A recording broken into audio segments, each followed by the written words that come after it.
listen. Gulting, gultangle, toes. She's a good fisherman. Catches hens. Puts them in a pens. Wire, blire, limber, lock. 3 geese in a flock. One flew east. One flew west. One flew over the cuckoo's nest. O-U-T spells out. Goose swoops down and plucks you out. You're in my ward now, bitches. Welcome. Today, we're going to be discussing the magnificent novel, One Flew Over the Cuckoo's Nest by Ken Kesey. First, let's learn a little bit more about Ken Kesey. Ken Kesey was born in La Junta, Colorado, and went to pursue his college education up in Oregon. However, he was in there on a wrestling scholarship. He had a dream of pursuing acting. Later on, when he wanted to go back for his master's degree, he actually got invited to join the graduate writing program at Stanford University, which he took.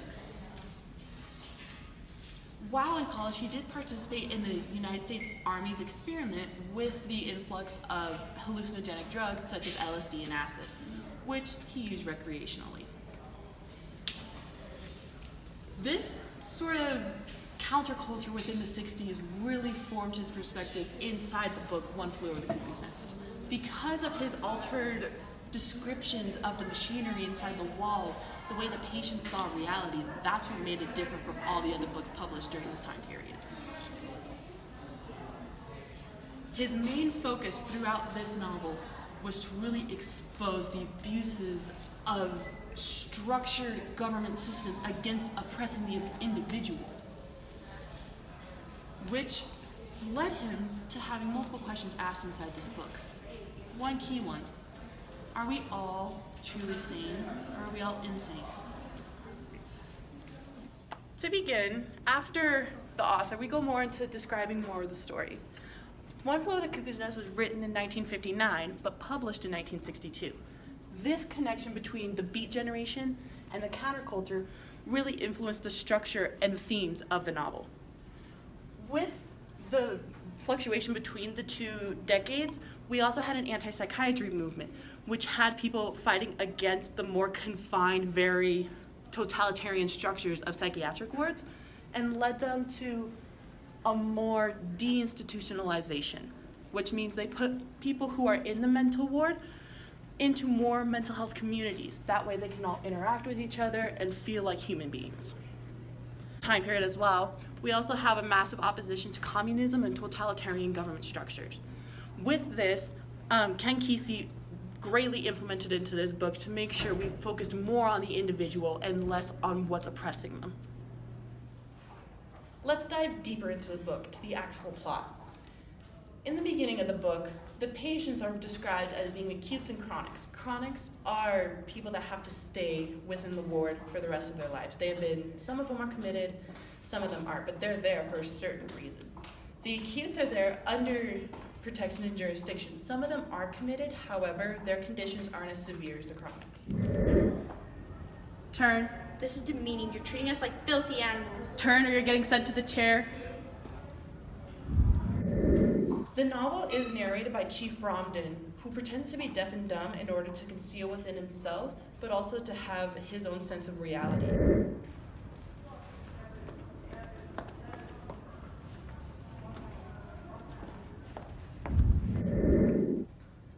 Later on, it is emphasized that they are under the jurisdiction of Nurse Ratched, who is the head nurse, or the big nurse, within the novel. Just take the damn picture. She has strict, harsh rules and punishments, such as the electroshock table. Once McMurphy enters a ward, he is this con man. He is the rebellious nature that the other patients need. Turn. Turn. Turn. And he attempts to get them to gamble. He was addicted to gambling when he was outside of the mental institution. However, he wanted to keep up who he truly was inside the hospital.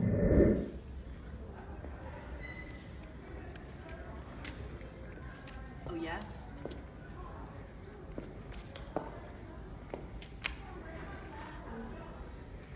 collect my winnings when I'm out of here. Later on, once McMurphy tries to get to know Nurse Ratched a little bit more, he becomes quite irritated, and Nurse Ratched can see that he's going to be a problem against her authority and how she runs the hospital. So yesterday we were talking about Billy Bennett's case. I think we've made a lot of progress with you, Billy. McMurphy, since you seem to be glaring at me, I have your case file right here for us. I'll do it right now. Did you cut it? Later on, McMurphy actually decides to host a party. He decides to get all the guys together, and they kind of all party together. They get really excited, and they end up bringing alcohol back to the ward and mix it with medication in order to have more of a fun time, more of an altered perception of reality. Then McMurphy, after this event, actually discovers that Chief is not deaf nor dumb. Since Chief now has this person he can trust, who he can confide in, he now takes McMurphy as his own. After the whole party and after the punishments and everything are enacted, McMurphy decides to take 12 of the men, such as Jesus' 12 disciples in the Bible, takes them on a journey to go fishing in the ocean with some of his friends, who he has 2 prostitutes who are friends, and only Candy goes along with them. When they come back, Billy Bibbit and Candy really hit it off, so they actually sneak Candy into the ward and have her and Billy have their own time alone. Turn. When they wake up, Nurse Ratched actually finds Billy with Candy and threatens him and says she's going to tell his mother, and he values his mother's opinion so much, it's quite controlling, to where he decides to kill himself. This caused McMurphy to snap. In therapy, he's had enough. He's had to confine to Nurse Ratched's sense of rules. He's over it. He essentially melts down and goes after Nurse Ratched, exposes her, and tries to choke her to death. I'm extremely disappointed in all of you. This ward used to be such in control, and now all of you guys are following someone who isn't even sick. I don't get it. Well, this all ends right now. This is my ward. Charge.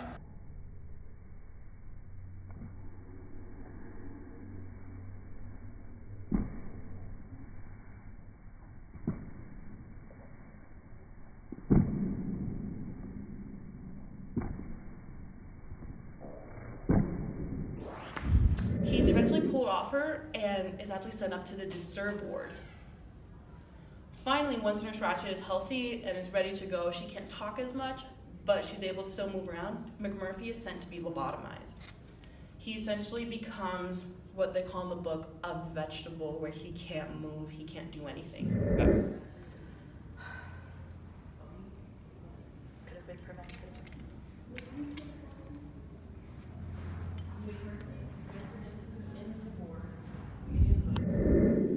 In the end, Chief sees McMurphy in this horrendous state and says he can't force McMurphy to live like this anymore. So he smothers McMurphy with a pillow, letting McMurphy live the life he wanted in another universe. I'm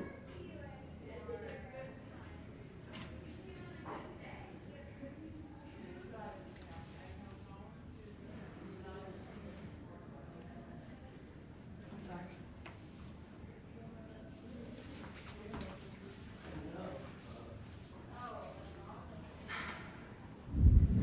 Chief decides after this he can't stay in the ward anymore. He picks up a 400-pound table and throws it through the door, escaping, running as fast as he can to get away from this disturbed institution.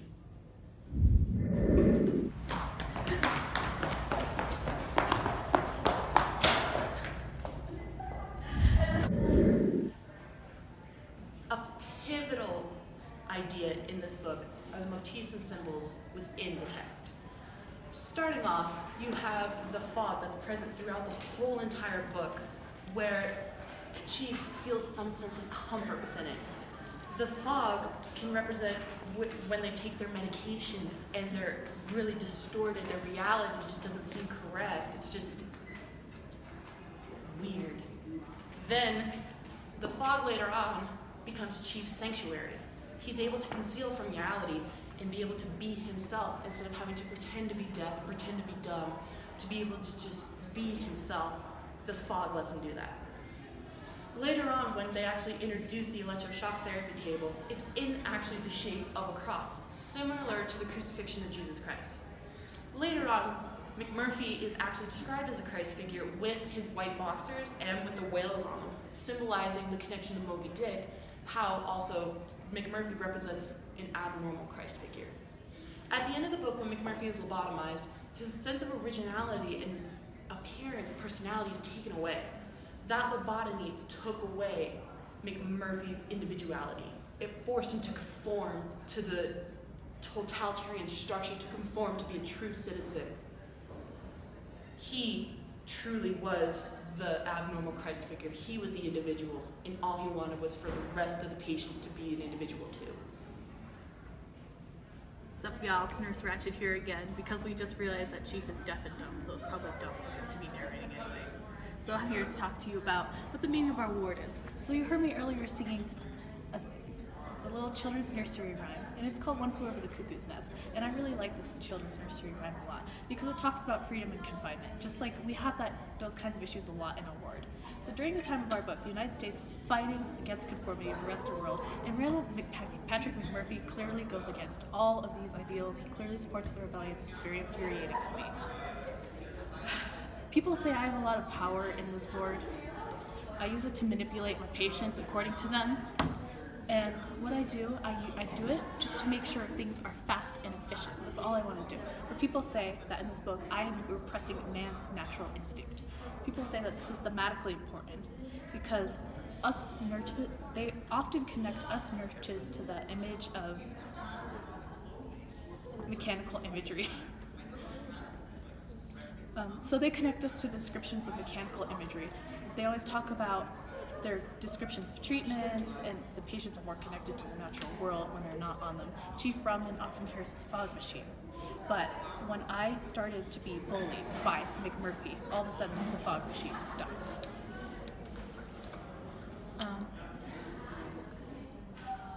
Chief often discusses being in nature with his father. Casey reveals society's oppression of natural instincts to form a more functional society. So everybody thinks that McMurphy is the most intuitive person in this ward, but I actually, don't tell anyone this, I actually think it's Chief. He's deaf and dumb, but we don't know much about him because he keeps to himself. But him and all of the other patients seem to be really interested in that McMurphy guy. McMurphy is causing a lot of trouble in this ward, but I don't intend to let him win. Okay. So, here's what McMurphy thinks about my ward. He thinks that it's the 1950s, at least he thinks so, because he claims that the patients can never tell what time it is. That's ridiculous. I don't change the clocks. Why would I do that? I think McMurphy believes that Chief is only deaf and dumb so other people will leave him alone. That is also ridiculous. This man needs to learn some common sense. Okay. Chief always sits in on Nurse... Chief sits in on Nurse Ratchet on...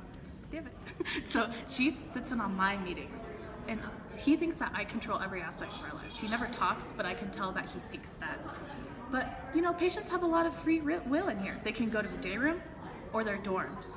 You know, they have 2 rooms, and some people say that's not a lot, but they could be out in society, like, destroying things. They are controlled in all they do, but that's for their growth and their benefit.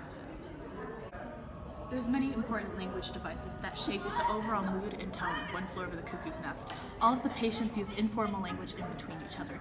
It's evident in the conversation between the patients. There is also attempted formal conversation between doctors and doctors to patients. This separates doctors from patients, and it creates a sort of hierarchy in the ward.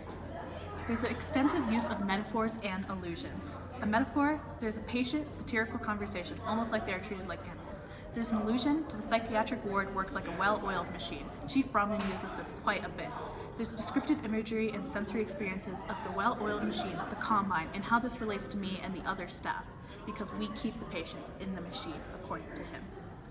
Each description has a purpose in this novel. It's to provide a possible visual representation of how they feel and how they are treated and what they experience inside this ward. All of our patients describe heavy and depressing topics of oppression and segregation, from the individual to the conformist society, using satirical, almost informal dialect. Through this, we can see the horrors humanity must face because of abnormalities, mental illnesses. As we close out this episode, we all here would like you to reflect on 2 questions.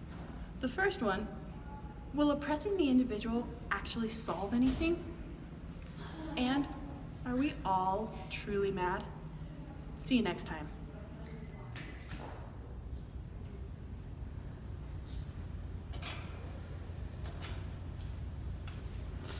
You just had to get in there, did you?